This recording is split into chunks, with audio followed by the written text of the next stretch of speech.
What's up, guys? Tim from Deep Stage Tuning. Got a couple of cars here in the shop this week going through some major surgery. I've got a 2016 Stingray that we're doing an LT4 swap on.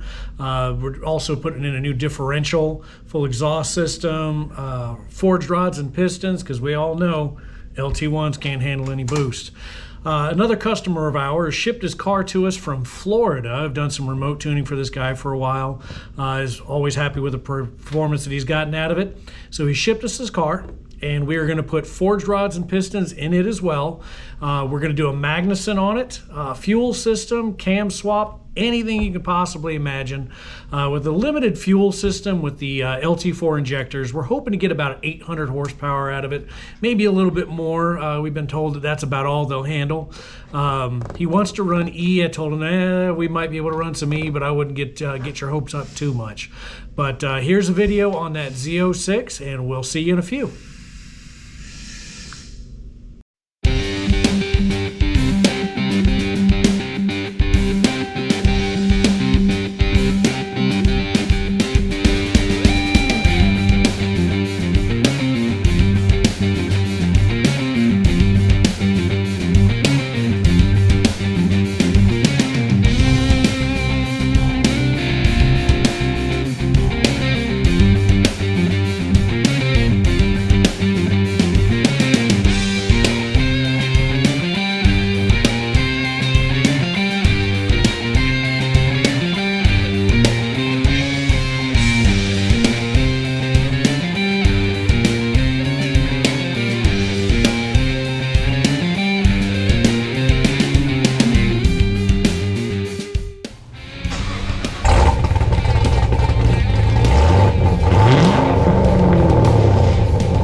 Man, that's a spicy meatball right there. We absolutely love working on cars like this.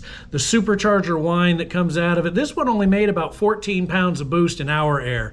Get it down to Florida and it's probably going to be a little bit different. Here it made 810 horsepower and 792 pound-feet of torque. A lot more than I honestly thought it was going to be on pump gas. We've got it on 91. He's obviously got 93 down in Florida, and he's going to put some E85 in it as well. We'll see how the fuel system goes with the rest of the tuning that's down there, because we're going to be forced to do it remotely. Now, that car's already back on the trailer, already heading back to Florida. So go ahead and hit our subscribe button over there to follow on all the rest of the builds we've got going on. We've got Mustangs, we've got Corvettes, we've got a couple of Camaros coming up. We've even got an extra special 99 Meacham Firebird Trans Am that we're going to be doing a cam swap on. And this car's been absolutely unmolested, so go ahead and follow us so you can see the progress.